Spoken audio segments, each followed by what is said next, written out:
Hi guys, welcome back my YouTube channel. இப்போ நம்ம என்ன பண்ண போகிறோன்னா, நம்ம ஃபீமேல் பைட் ஃபைட்டர் போட்டு வச்சுருக்க கிளாஸை கழுவ போகிறோம்.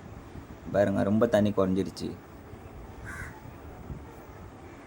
இதனால் நம்ம வீடியோ போடாததுக்கு ஒரே ஒரு ரீசன் தான், அதை நான் லாஸ்ட்டு சொல்கிறேன் பாருங்கள். ஃபஸ்ட்டு மீனை எடுத்து ஒரு ஜக்கில் ஊற்றிக்கலாம்.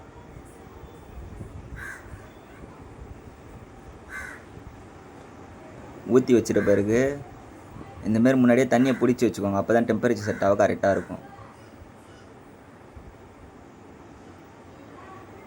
அந்த தண்ணியை இப்போ கிளாஸில் ஊற்றிக்கலாம்.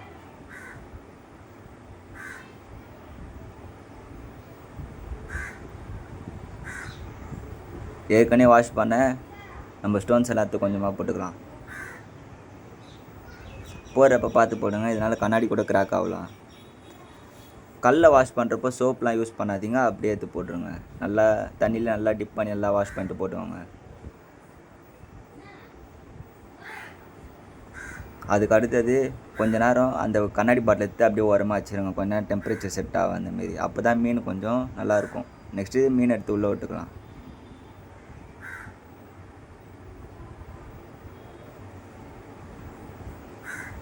நம்ம நார்மலாக இப்போ ஏதாவது ஒரு கிளாஸு டேங்க்கு இந்தமாரி வாஷ் பண்ணால் தண்ணி சேஞ்ச் பண்ணுறப்போ மீன் கொஞ்சம் டல்லாக தான் இருக்கும். அதை வச்சு யாரும் பயப்படாதீங்க.